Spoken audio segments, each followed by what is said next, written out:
Looking at Becton Dickinson, very old company, makes lots of stuff like syringes. Here's Syringe Masters. This doesn't round, maybe that's normal.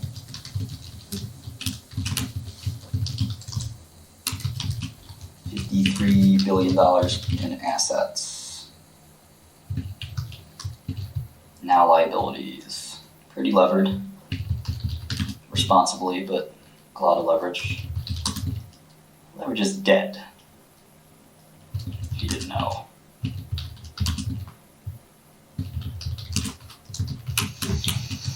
Okay, well, that side rounds correctly, so I feel like it made it probably a typo.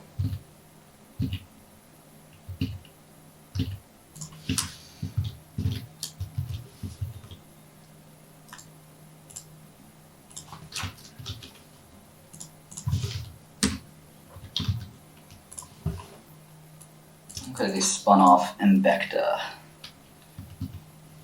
Never heard of these guys. EMBC. Okay, Embecta. It's like Becton Dickinson. Hence Embecta.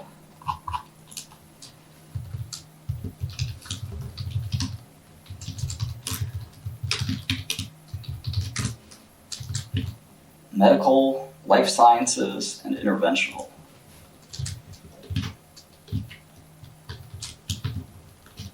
So, for medical, they have 3 divisions: delivery, management, and pharma systems. And in total, that's just something called medical. Then they've got diagnostics, biosciences, and that's what they call life sciences. Then they've got surgery, peripheral, and urology, critical care, and they call that interventional. Those are the 3 divisions at Becton.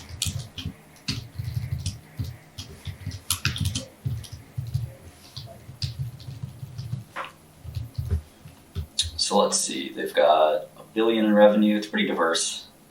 From delivery solutions, I'm guessing those are syringes. Medication management could be like pumps, pharmaceutical systems, similar maybe. Pumps, bags, things like that. They have diagnostics and biosciences, smaller division, and interventional is the smallest division. Okay. Yeah, I do think you can learn a lot of Excel by doing, but you can also learn some from books and classes and things like that. I mean, however you want to learn it, doesn't matter, just do it. Believe it or not, in the old days, Windows 2000-ish, maybe 2003 edition, had a really good help section for Excel, and you could just learn each function individually. It's, the really advanced features of Excel, most people don't use them. But like any software, you want to get the most power, most power out of the system that you can, right? All right, so Becton had a shrinking revenue. I'm sure they had some excuse for that, but revenue go down, not good. $500 million in net income for the quarter. So we'll call it $2 billion run rate for the year. So something's up there. It's probably more cash flow than net income. Well, it might be also because they spun out the diabetes business, but who knows? These 2 divisions grew. Cash flow is actually pretty weak. I'm just going to write cash flow down here. I'm going to skip all the hard work.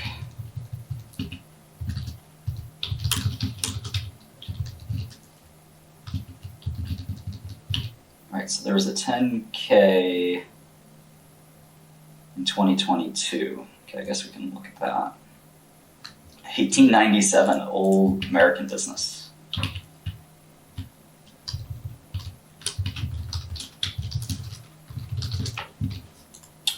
Okay, so this is the company. Some of you might find this interesting. Medication delivery is catheters, more catheters, dialysis catheters, ultrasound, basically, right? Syringes, dressings, connectors. Like IV connectors. Oh. Closed system drug transfer devices. I would call those. I mean, those aren't necessarily pumps. Epidural needles. Okay. Medication management. That's IV. Okay, so those are just pumps, basically. And, they probably sell saline and stuff like that, too. Okay, pharmaceutical systems. These are pre-filled syringes. Self-injection systems. Diagnostics.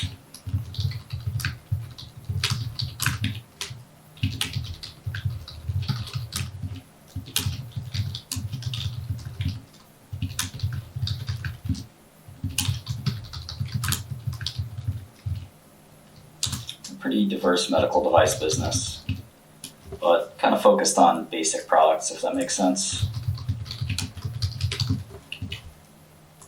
They make the essentials. Urine management. I need a urine management device. Looks like they make bedpans.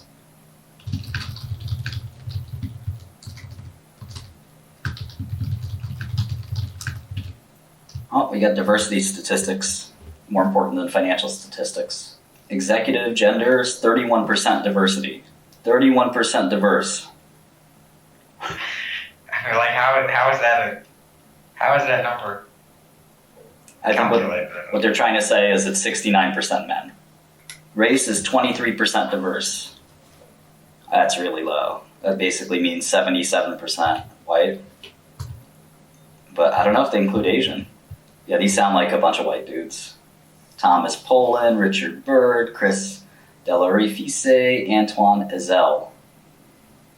Antoine might be diverse. Michael Garrison, Roland Gett, David Hickey, Samrat Kichi, that's diversity. Pavan Motorola, and Shauna Neal. Mostly white guys, it sounds like. Yeah, so free cash flow is the amount of cash the company makes on a real life cash basis, whereas net income is the amount of money the company makes on an accounting basis. Those are different because of accounting rules. Some costs, for instance, you spread over time in accounting systems. Like if you buy a building, you should spread that cost over time, even if it costs you a huge amount of cash up front. You spread the accounting cost over time, and you can see how that would blur or obscure the actual situation. Because you have a useful life, you'll depreciate the product, or the asset, I should say, over, say, 10 or 20 years. Let's say it's a new factory. But the actual cash cost is all up front. Non-GAAP net income is not free cash flow. Net income is still an accounting process. Non-GAAP net income is just ignoring a couple of the really bastardized things you get in GAAP, like one-time expenses, but it's still different from free cash flow. WACC is not always a good discount rate because beta is not always, reflective of a company's ability to borrow. If a stock's really volatile, that's not necessarily reflective of a company's ability to borrow. It's a shortcut. All right, maybe I looked at the wrong thing. This is not revenue per division. I've been too small. Oh, this is international revenue. Okay, I need the global revenue, obviously. Let's see if I can do this again. I see what I did. Okay.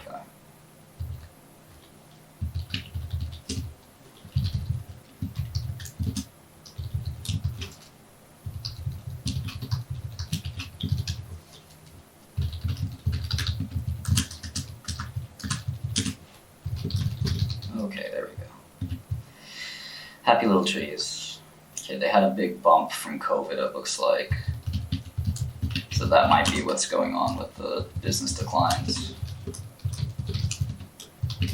All these companies had this COVID bump and then all go back to normal. COVID was like a financial stimulus plan for the pharma and medical device industry. Terrible way to look at it, right? Gonna get canceled. Okay, I got these backwards. Not careful, you can make a lot of stupid mistakes.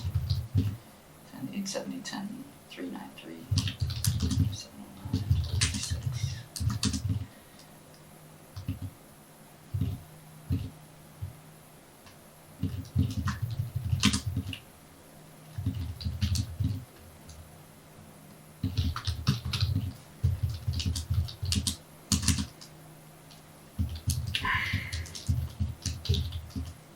All right, looks like Becton Dickinson had 2 billion, then 3 billion, then 1.5 billion free cash flow. Just Say less, fam, we got you. Look at all these health tech companies, better up.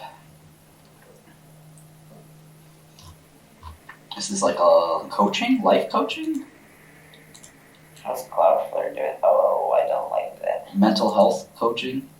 I don't even know if this is health technically.